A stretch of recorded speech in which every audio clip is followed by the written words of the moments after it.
doing your due diligence before you go and sign a lease, finding something that there's going to be daily traffic generators, but also you want to make sure like it's not overwhelming. Like you could get lost in all of the chaos that's going on and people don't want to be a part of that. I mean, there's co-tenants that can really help your business. There's co-tenants you probably don't want to open up next to just because of the people that are visiting. It may not be your target patient base. And then there's co-tenants that you might think are going to help you because they drive a bunch of traffic, but there's more to the story. Securing the right location for your practice isn't just about picking a space. It's a decision that can shape the entire future of your business. And in this episode, I sit down with Max Burrows from Practice Real Estate Group to break down the real-world challenges tenants face when trying to plant roots in the right spot. Max's firm works exclusively with healthcare clients, so he brings a clear, no-nonsense look at what truly matters when choosing a site. You'll hear the key differences between how first-time startup owners think versus how multiple site groups make decisions, and how new practice owners can borrow the group mindset to avoid costly mistakes. Max shares why an A-plus location is worth the investment every single time, even if it means a slightly higher rent.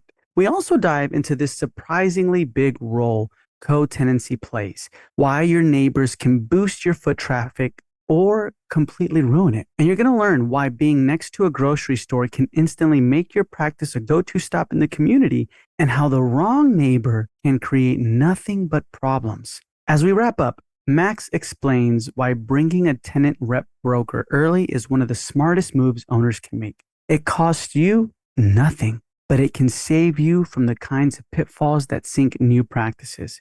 And he closes with candid advice about staying resilient, staying innovative, and managing the financial curveballs that always come with opening a practice. So if you're serious about launching a practice, or you just want to make a smarter real estate decision, this episode is packed with insights you won't want to miss. All right, this week with me, I have the incredible Max Burrows. Max, how's it going? Going good, Michael. Going good. Thanks for having me, and it's good to meet you, and I'm excited to dive in with you. No, awesome. So for anyone who hasn't heard of Practice Real Estate Group yet, can you give us a quick snapshot of what you do and who you serve? Happy to do it. So Practice Real Estate Group, we're a healthcare specific tenant representation firm. And so you've got two sides of a commercial real estate transaction. So we're healthcare focused. You've got a tenant or a buyer, and then you've got a landlord or a seller. And we operate only on the tenant or buyer side representation. So whenever you've got a group that's looking to go and secure real estate in their expansion, or you've got someone who's tired of working for the DSO and they want to go start their own, we represent specifically tenants that are looking to identify and then secure the best locations to open their practices from a real estate standpoint. Yeah. Gotcha. So that's nice. Okay, so then I know Practice Real Estate Group works with everyone from startups, like you mentioned, right, to big multi-location groups. So you get to see how both sides think. So then what's the biggest difference in mindset you notice between a dentist opening their first location and a group choosing their next one? Yeah, a good question. Our business was probably really founded on like the dentist that wanted to go and start his own practice or her own practice. And then naturally it expanded into us having a few clients that took one or two locations to 50, 55 locations. And so we kind of naturally progressed and grew with our clients into working with larger groups. I'd say that the difference in your dentist that's been working for someone else and decides it's time to go start their own practice, and the group that's done it 10, 15, 20 times, the group that's done it before, they know what they're looking for. And so there is a group that we did from their second location to they just opened their 50th this year, like 2 weeks ago. And they know, down to a T, like their exact size footprint, down to there's like 3 grocers that they're willing to go in front of or anchored to. They know who they like to see as their co-tenants. They know even up to like certain enrollment rates on insurances that they have to see met within the zip code that they're opening up within. So they have like this playbook perfected. Whereas when you're a startup, you've never done it before. And so you've been working for someone else who maybe they did it and it went well, or maybe they just bought that practice and they don't really know either. And so you come out and there's just like all of these options. And I mean, real estate, I think, is the most important piece of a startup practice. It's like the one thing you really can't get wrong. And so there's all these levels of complexity and all of these different things that you can be looking for. And the difference is just like there's so much subjectivity involved in a startup's thinking because there is, whereas the group's done it before and they know what they're looking for. And when they find it, they move quickly. Whereas a startup, they may be tossing around, well, what size do I want? Do I pay a little bit more and go in the most visible space? Do I not? And maybe take a space that's not as visible? Like, do I buy? Do I lease? And so there's just all of these things that they have to wrap their head around and figure out on their own or in hearing from someone like ourselves before they're ready to move. Those are the main two differences. And so I think that selling ourselves a little bit, that's why whether it's us or another dental specific, healthcare specific tenant rep broker, that's why you find one of those people, because they are going to help you peel those layers back and put highlights on those differences and help you remove subjectivity and move forward with, decision making. If it's a private practice, right, startup, how much of it would you say like we have to remove subjectivity, whether it's like, hey, it's my personal preference and everything like that, this is what I prefer? Because I've seen it where the demographics and everything look super unfavorable, but then they're like, but I love it here. Are you guys more like, okay, let's just do it since you love it that much? Or you're like, look, no.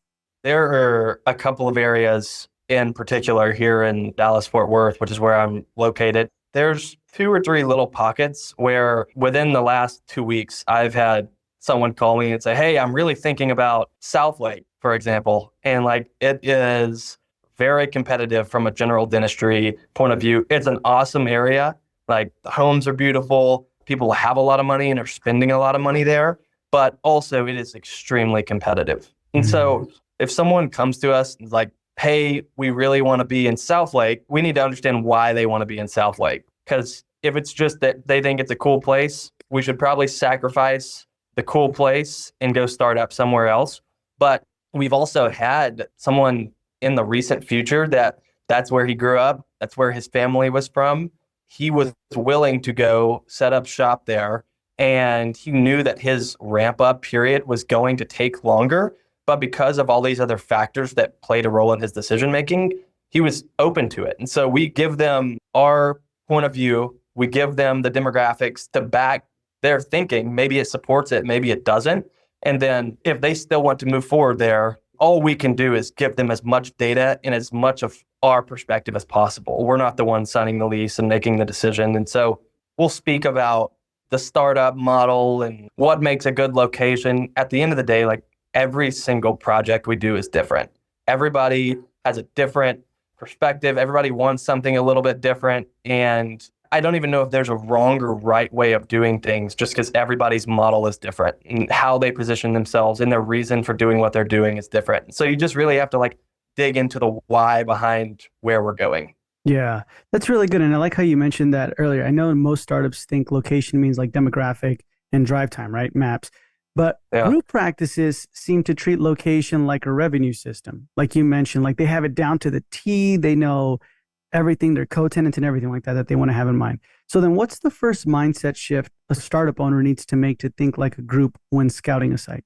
That's a really good question as well. And you're correct. Like, these groups have perfected, I guess it's not perfect because they can still have locations that don't perform as well as they would like them to, but they have practices that they've launched. They have data on those practices, and they are able to define what makes a perfect location for them. And so they're not willing to sacrifice location for maybe some other factors. Like, they may be willing to sacrifice other items when starting their practice, and location is typically not one. Like, it usually starts with the real estate, and they figured out what works and they make a run at it and will expand and go take identical locations in other markets. And so I think what a startup practice like has to wrap their head around is, and this goes back to me saying that the real estate is the most important part of a startup practice. I'm a bit biased, right? I'm the real estate guy saying the real estate's important. So I know how it sounds, but it's the one thing that you can't get wrong. Whether you're signing a lease or you're purchasing a space,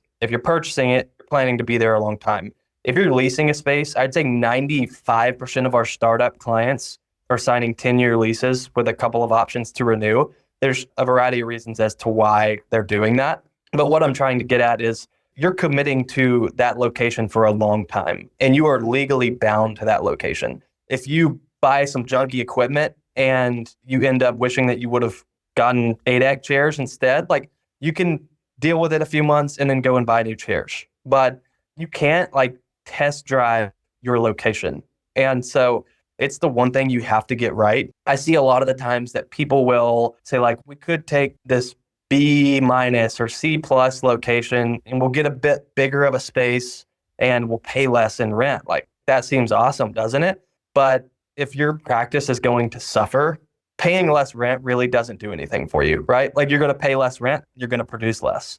And so like, how can you get into the absolute best location, be efficient with the size of the space that you take down, and get open in an area that's going to increase your top line revenue and help you ramp quickly? And so I think that you have to wrap your head around like real estate is extremely important. It's the one thing that you can't go back and change 24 months from the time that you commit to it. And don't sacrifice an A plus location if there's a way to make that A plus location work. If you can get in to a location that has great demographics, that has great co-tenants that are going to drive visitors around you, that positions you well, you have good visibility, good signage, like if all those boxes are checked and the rent is a little bit higher, but it cash flows and it makes sense, then you take that over paying a little less rent and going in the worst location. And the same thing with like the leasing versus owning thing. There is a time and a place to lease and a time and a place to own, and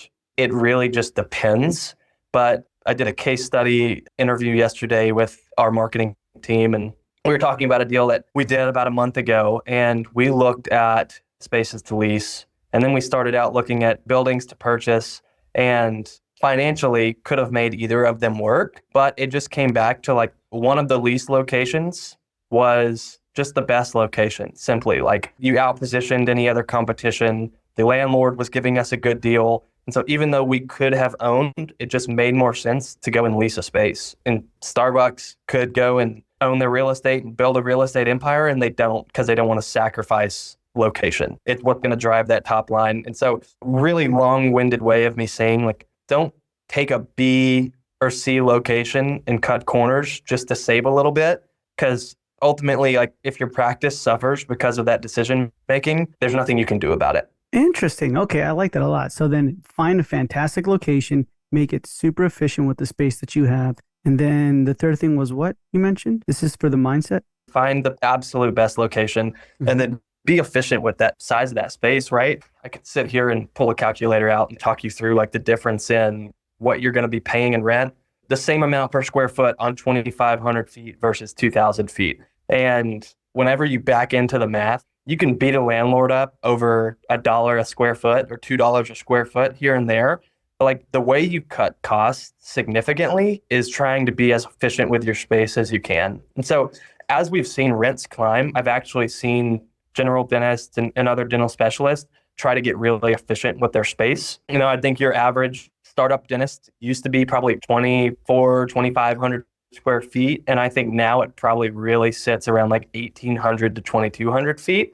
And a lot of that has to do with what developers are demanding on rental rates these days. Like, well, we're not willing to sacrifice location. What are we willing to sacrifice? And maybe it's not. Or maybe it's that doctor's office that you thought you wanted. How about we cut that and get lean with our space and still take the best location, but just figure out other ways to make the rent work and not sacrificing location because you can't change it. So then let's go beyond the demographics here a little bit. And I want you to imagine this. There's two dentists and they're open like a mile apart.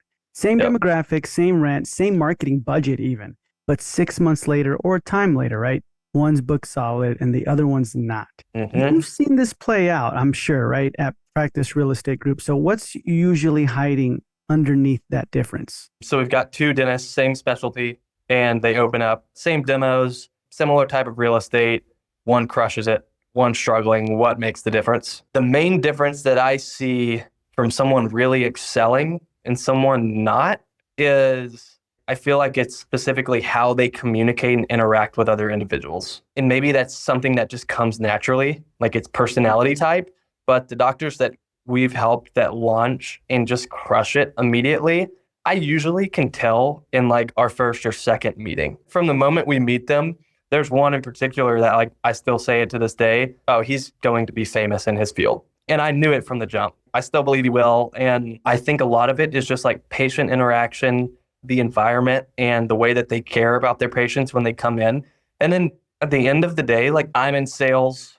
The doctors are also in sales in a way. Like they are just salesmen of dentistry. And so like making it as good of an experience as possible as you can for your visitor and the way that you interact with your patients. You have to make it fun. If I go to a restaurant and I have a really good experience and the waiters are great and they're quick and the food's good, like the likelihood I go back and I tell my friends about it is really high. And it's the same with a dental office, right? It's not a restaurant, but like if I go there, I'm new to the area and I go and my experience is great. The doctor is super personal with me and he takes time to sit and build a relationship and have a conversation with me. Like, not only am I going to go back, but I'm going to tell my friends and family about them. And it's a way to organically build your business. And so I think a lot of it is the personality type. There's a gentleman that we've helped. He's a specialty group here in DFW, and he's done about 20 locations. He partnered with a 200 location group at this point. But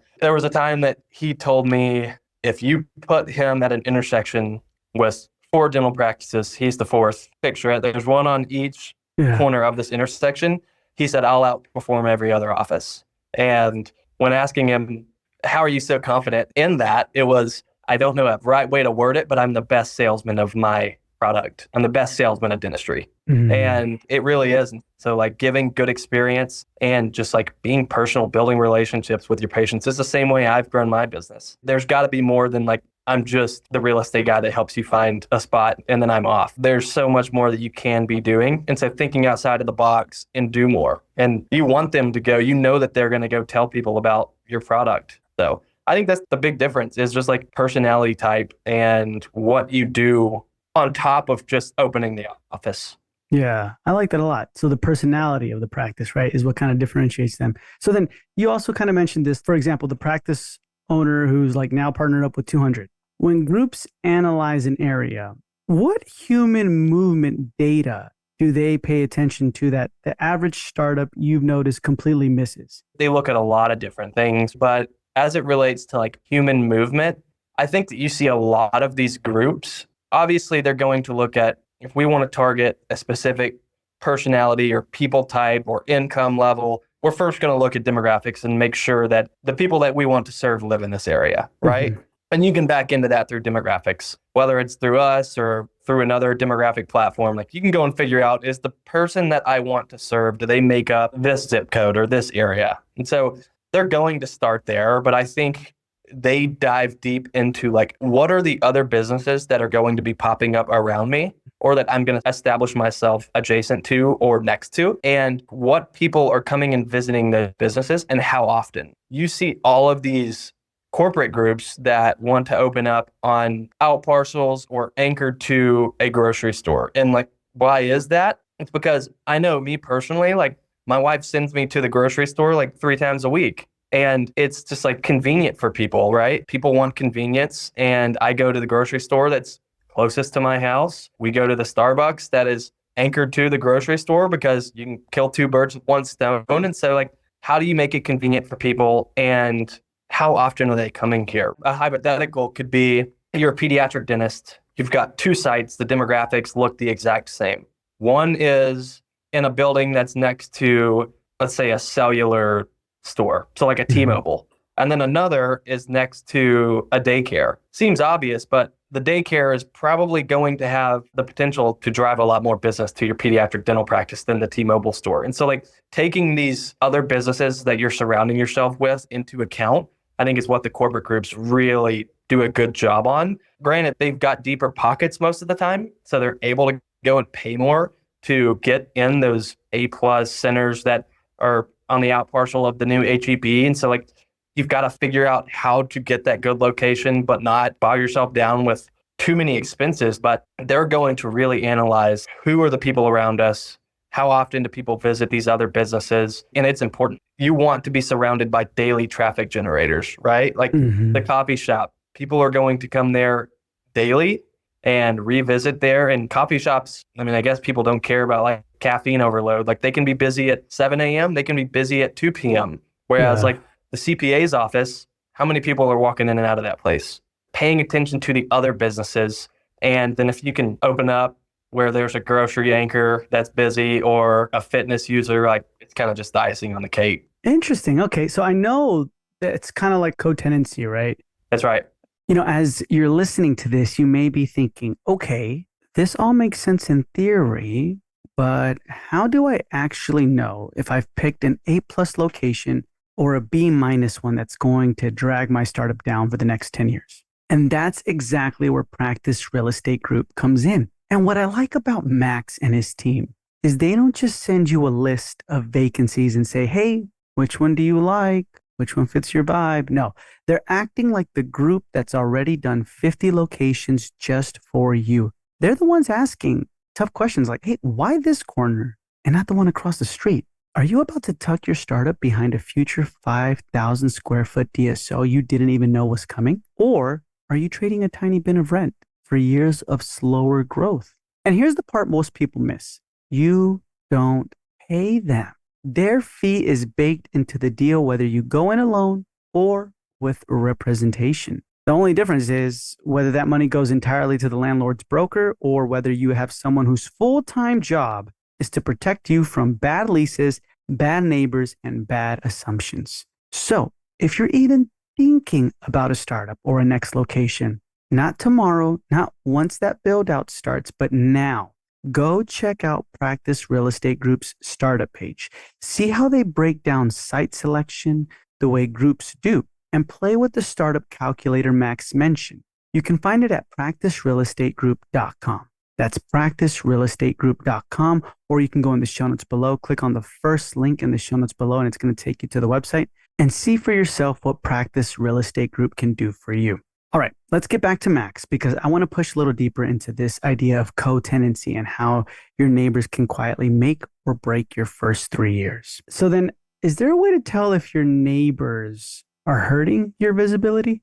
You know how we're talking about like, okay, if there's a Starbucks, coffee shop, right? Or like a gym, grocery store, obviously that's like increasing your visibility, right?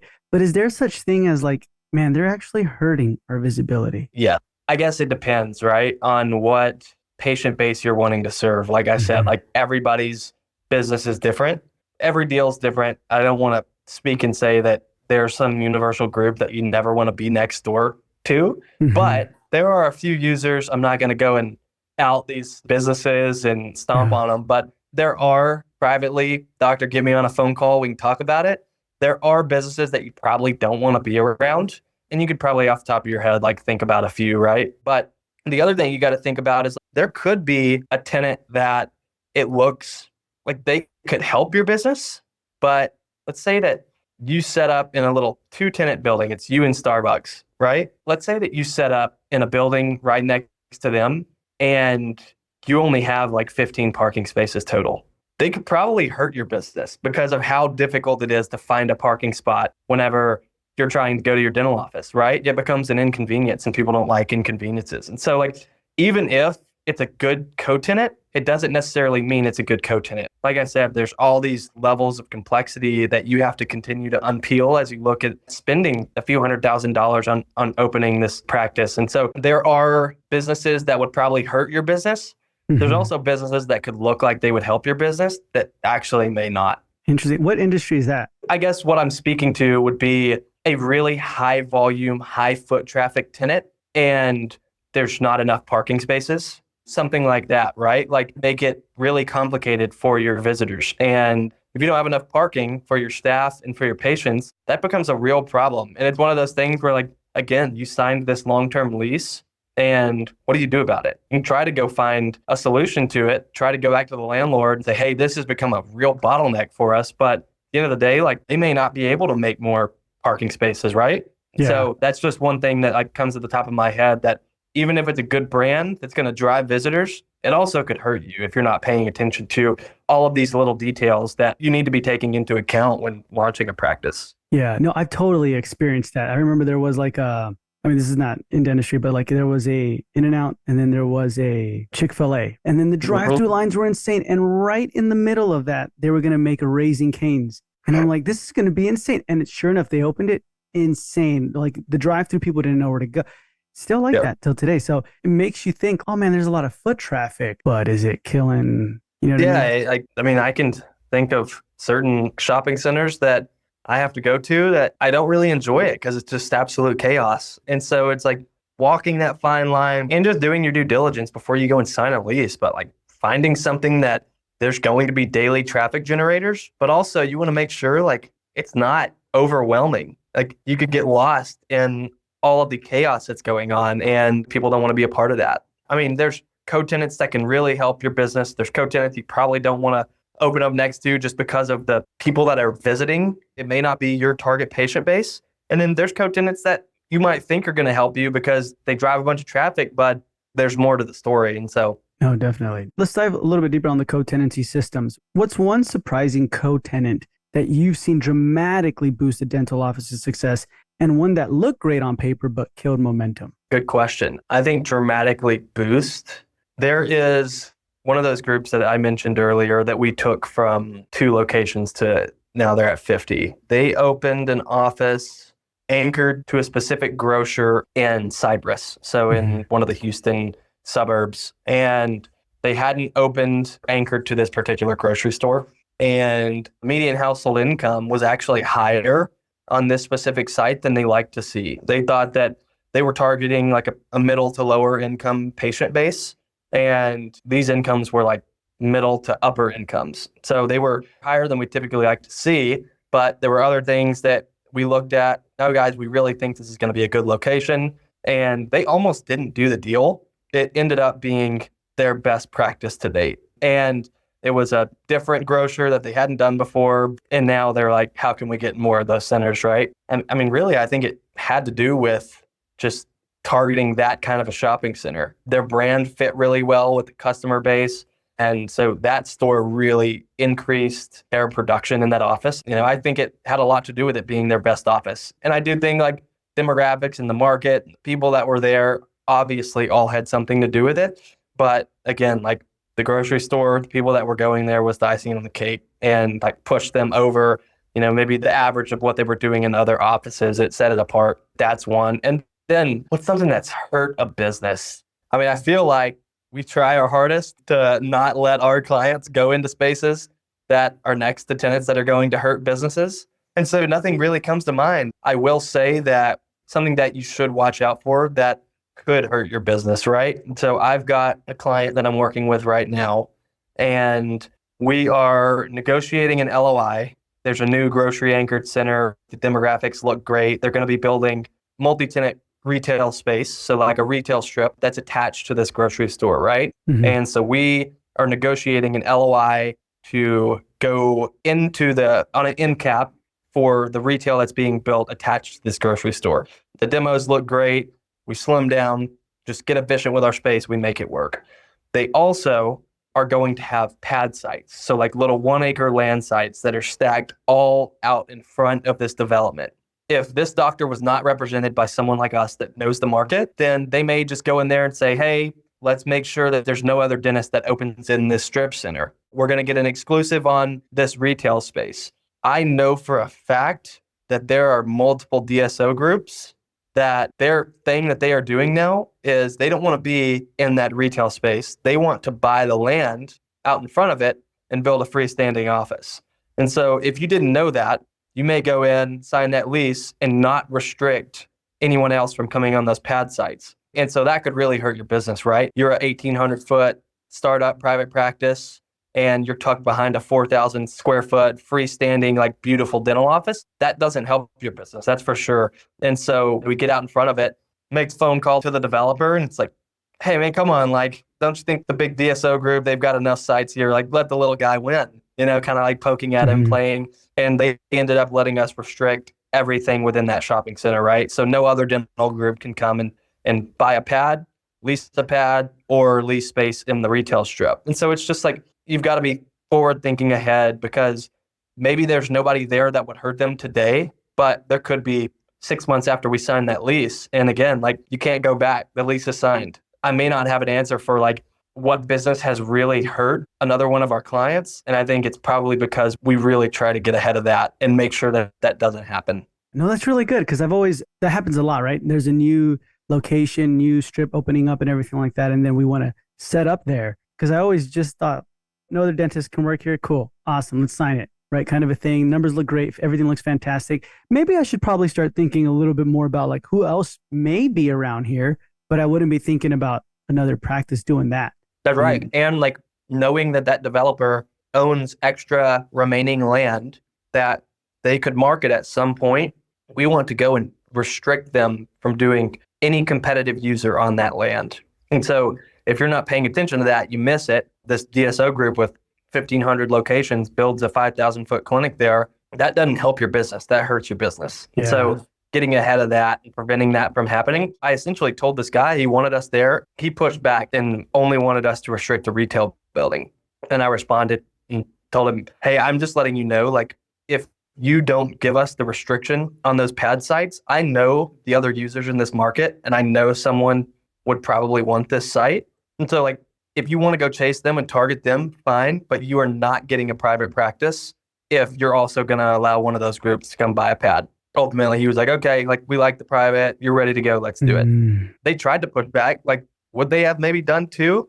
Maybe, why not? If they've got you on the hook, we know co-tenants and anchors that are going to help drive the patient that you want to see. And then we're going to do everything we can to prevent that bad tenant from coming and opening up next to you or on top of you. Gotcha. I like that a lot, man. Interesting. So then let's break it down. Like if someone's listening right now, and let's just say they're a startup practice, they only have $10K to spend before opening. What part of the group practice location system should they invest in first? Would it be like visibility, the right neighbors, figuring out the traffic patterns? What do you think? $10,000.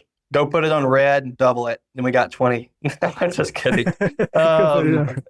No, don't do that. That's a bad idea. No, in all seriousness, I think that if I've got 10,000, I feel like a lot of doctors end up maybe a little bit short on the working capital front, right? Mm-hmm. So after they open their doors, they're going to have unexpected expenses. And I could sit here and say like, oh, $10,000, take a better location, right? I think you've heard me say that enough. Mm-hmm. I think probably just apply it to like your working capital. You're going to run into additional expenses in the first 6 months that you were not expecting, right? Mm-hmm. And what that might be, I don't even know, right? It could have to do with you need to be able to supply a different implant, and that may cost you 10 grand. And so like having that cash to just like hold on to and use when the time is right, I think is probably valuable. Now, if you said like 100 grand, my answer might be different. But if it's 10, like I think that that's an amount you store away, applied to your working capital. Maybe it gets you through like an extra month of payroll, right? Maybe your insurance reimbursements are taking longer than you expected. And so you need to front someone that money, and then you take it on the back end whenever you're reimbursed for the treatment that you did. And so that's what I would say. I can't think of anything off the top of my head. Again, maybe you do go and get a nicer sign. Like if you've got an end cap and you've got two places for signage, you only put one up. Maybe you do go and use it on like extra signage. Maybe instead of working capital, you try to use that $10,000 to like grow your brand in your market, right? So go sponsor events, like go plug in with Chamber, go sponsor a cookout at the local high school football game. Like, I don't know, get creative. That's what I really see, like these guys and girls that excel and do really well in their startup practices. I think they just like get creative and think outside of the box. Like at the end of the day, what you are offering can become commoditized, right? There are other people they can go see that will rip out their wisdom teeth or will place an implant. And so like, what can you do to be different? I think like really trying to think outside of the box. And I think about how I built my business, and it was just like, how can I get creative and do things that other people are not doing? Maybe that's it. If you got $10,000, get creative and figure out a way to go and grow your brand and market yourself. So then when should a startup owner bring in practice real estate group? Like before they start calling brokers or when? So definitely before they start calling brokers, right? When to bring practice real estate group in, like before you start calling on properties, before you start trying to negotiate on properties, like there's no reason for you to go and do that. Whether it's us or another tenant rep broker, engage somebody. You're not going to save yourself money by doing it yourself. And so it does you no good to go and try to negotiate your own lease and launch your own business by yourself. Like you don't pay Practice Real Estate Group anything. We are free to our clients and we have your best interest in mind. We're going to go and secure the best deal for you because we do a really good job for you. There's one gentleman in particular, I helped him open a practice in the same year he sent me 4 friends and I helped all of them open their practices. And so like we are going to do everything we can to help you open in the best location and pay the least amount in rent and open efficiently because we know like us making a little bit more money on your deal does us no good. We want to do as good for you as we possibly can. And then you go spread the good word, tell everybody about us. It's one way that is a serious way that we grow our business. So when to engage us, I've got clients that I met in 2022 that I'll help open their practice this year. So like every single deal is different. Whether you are like just considering it, I feel like I have a conversation a week with someone who's considering starting up or buying. And so like if you are even thinking about it and there's even like this little question in the back of your mind, like, should I go start up? That's when you engage us because there's all this subjectivity and all of these things that are involved in your decision making. It becomes overwhelming. We're not going to be the solution, but what we are going to do is help you peel that bag, give you stories on people that we've helped that were in a similar situation and help you just try to like break it down and make it as granular as we can for you so that you can make a decision, right? Like we have conversations all the time and it's, I've been thinking about doing a startup. What you're telling me is I probably shouldn't do it. I've got others that like we have the conversation and it's, yes, this is what I was looking for. Let's do it. I'm ready. And then a lot of the time, I'd say more often than not, it's I'm thinking about it. Let's have a conversation and then let's stay in touch over the next year.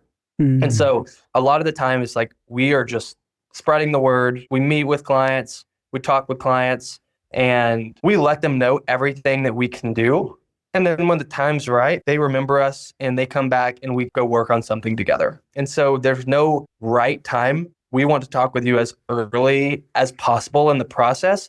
There is a wrong time. And that's whenever you have already been calling and touring spaces on your own, you lose a lot of leverage to have representation for yourself. Like that landlord, they know that they'll get a better deal if you go unrepresented. You're going to miss things that we would not miss, right? If that guy that I was just talking about did that deal on his own, he would not know to go and restrict those pad sites from someone else coming along, right? So then like he's losing future business by having us involved in the deal. There is a wrong time. Not saying don't engage us after you've been touring sites on your own and calling on stuff on your own, but it's going to be like a lot harder. You've already showed your cards, right? You've showed them you're interested and you've probably said things to them about, I really like this space or I would need this and I would need that. Every time you do that, you're losing leverage. So the further you are in the process, the more cards you've showed, the lower chance that you're getting a killer deal there is. The earlier on you engage us, the better. Interesting. Yeah. You gained it like that guy gained not only just not being able to have that competition right across the street, but at the same time, like less stress. That's right. Not losing sleep, and like, right, kind of a thing. And he will be more secure in his decision making, knowing that he had someone who knows what they're doing that's looking out for him and is watching for things. It doesn't end at real estate when you're starting a practice, right? On top of the real estate, you're thinking about these banks are asking you for all of these documents so you can secure financing. And you're trying to figure out who you go in with marketing and then what supply and equipment rep do you use? And do you buy top of the line equipment or do you not? And so like there's all this other stuff. You miss 1 or 2 details and it could really hurt your business 4 years from now. And so you want us involved. And when I say us, call Practice Real Estate Group, but like, don't try to do it on your own. It literally, you'll save no money. It won't do anything for you. And the likelihood that it bites you is high. Yeah. No, that's awesome. And you mentioned you guys are free to the clients? The way that we are compensated is you've got a landlord and a landlord rep broker or like a leasing broker. And then you have a tenant and a tenant representation broker. And so we are the tenant rep broker. Then on the other side of the transaction, you've got a landlord and a landlord rep. The landlord and their broker has a fee agreement in place. So they have already agreed on a fee that will be paid whenever a transaction occurs. We represent the tenant. They split that fee with us. And so it's similar to like if any of you have ever bought a house or sold a house, you got a buyer rep and a seller rep. It's, I'd say, more complex, but it is similar in the compensation structure. And so you literally, there's no reason not to use someone like us. You don't pay us anything. A client has never paid me a dime. And so like, yeah, like you literally have nothing to lose. You will only benefit from engaging us. And it's like my favorite part of every phone call with a client. It's like we get to the very end. It's like, hey, about that compensation, you don't pay us anything. You get all of this for free. That's super fun because a lot of the time clients don't know this and they think that they're going to have to pay us something. And I'd say our services are probably good enough that we could be paid for what we're doing, but we built this process just to outposition ourselves and be competitive whenever there's people who are considering working with 2 or 3 different real estate brokers, right? I like that. I like that a lot, Max. Awesome. So then these next questions are just to get inside of the mind of you, right, Max, a little bit more and understand you. So real quick, time travel. If you could go back in time and give your starting out self one piece of advice, but it can't be business related, what would it be? Probably, I didn't know this. Like, I think that there was a portion of my life that I just didn't take things serious enough. And there's this constant battle between like being too serious and not enjoying, what's going on around you. And then also enjoying it too much and not being serious enough. Something that's not really business related, but that I have learned through my business is that the world really does reward the people who work the hardest. And I don't think that I realized that until after college, until I got into a role similar to what I'm sitting in now. I don't think I really knew it, nor did I care about it much. But I think like I could have set myself apart in sports, academia, and school. And I just don't think I knew that, like, and it seems so obvious, like, oh, you work hard and like good things come from that.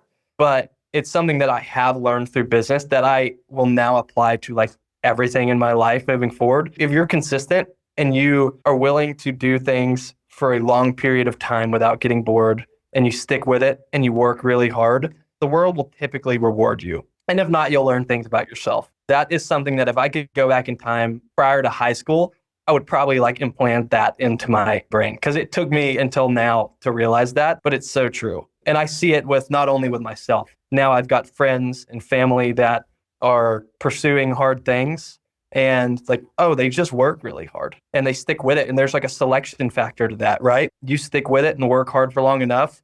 People who are alongside you that are trying to accomplish the same thing, they're going to start phasing out. And then it just like you continue to move forward. And so probably just like work really hard, good things happen. You get luckier more often. I like that. Nice. Yep. And then the last question is, if you could invest in one currency that's not monetary, so like kindness, innovation, empathy, which would you choose to enrich your business and why? I think that you might have said it, like innovation. I feel like we are in a time where like things are just developing so fast, so quickly. And I think that it's really easy to get bogged down in the day-to-day. Well, I just show up, I do my job that I've been given and I get it done. And then I move on to the rest of my day, right? Whether that's working out or hanging out with the family. And I think that like we are moving into a time period where I really do feel like you got to get with it or you're going to get left behind. And I am so guilty of just only focusing on the to-do list that's in front of me. Yeah. I think back to like the way I built my business was being innovative, right? And getting creative, like I said. And so I think that if I could invest in innovation, I think that that is probably what I would do. And I don't even really know where I would go with it, but I just think that there's so much going on. There's probably so much that I'm not doing that could build my business, that could make my workday easier and more efficient, and that would ultimately lead me to landing, securing more clients and doing a good job for them that I'm just not even aware of. And so like, I think that that would probably be what would enrich my business the most. And it's one of those things where it's like, where do you even start? But I think that that's like a goal of mine in 2026 is just take more time being proactive and not reactive. Because I think that there's dividends that you will be paid for the years to follow. It's just about getting out of the day-to-day, focusing on what can we do that'll help Max 36 months from now. So I think that's probably it. Work really hard and take time to not just get so bogged down in the to-do list, because we are all guilty of it. Yeah. No, awesome, Max. Thank you so much for being with us. It's been a pleasure. But before we say goodbye, can you tell our listeners where they can find you? Yes. So Practice Real Estate Group is the name of our company. You can get on our website. It'll tell you everything about us. There's even a cool little function there we built that's a startup calculator. So you can get on our website, go, and there's a calculator that you can fill out, and it'll spit out kind of like what it would likely cost you to start a practice, what rents will probably be in the area that you're looking in. So that's a cool tool that you can get on and check out. I am super active on LinkedIn. So you can find Max Burrows on LinkedIn, and you could find Practice Real Estate Group through that as well. We're also on Instagram. Our marketing team does a great job of continuously putting out content to keep our current clients and future clients in the loop on what's going on and all things real estate related. And so, yeah, I think that our website's a great place to start, and you'll be able to dive in and figure out, like, what are these people even actually doing? And from there, hop over to my LinkedIn. You'll see clients that I'm currently helping open up. You'll see people that we're working with and networking with. And so I think LinkedIn would be the second place you run to. Connect with me, shoot me a message. I promise to respond in like 30 minutes. I think those are the best two places to start. So that's all going to be in the show notes below. And Max, thank you so much for being with us. It's been a pleasure, and we'll hear from you soon. Thank you so much, Michael. Great to chat with you. Okay, so I realized something in this episode. The scariest part about a startup isn't the logo, the chairs, or even the loan. It's signing your name to a location you cannot test drive and you can't easily undo. That's why I really wanted you to hear Max today, because what groups do by default, protecting their corners, restricting future competitors on those pad sites, choosing neighbors that actually feed them patience.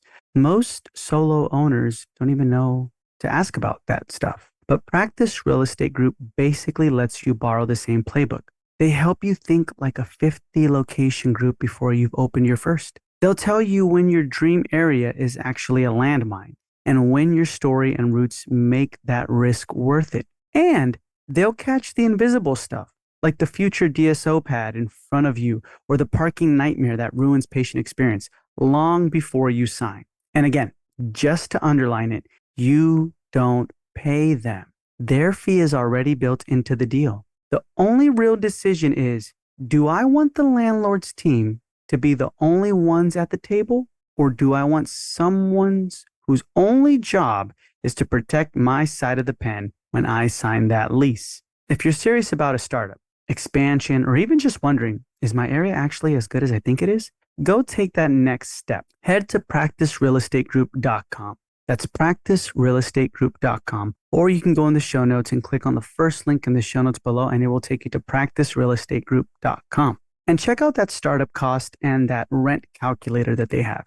Poke around their resources, and if you're on the fence, just book a conversation with them. Like Max said, a lot of those first calls are just helping you sort out whether now is even the right time. The people who move first on the right corners usually never regret it. The ones who move first on the wrong corners think about it every month when rent auto renews or auto debits. So don't guess on the one thing you can't swap out in 24 months. Visit practicerealestategroup.com. That's practicerealestategroup.com. The link is the first link in the show notes below, and start building a location strategy that actually matches the practice you are trying to create.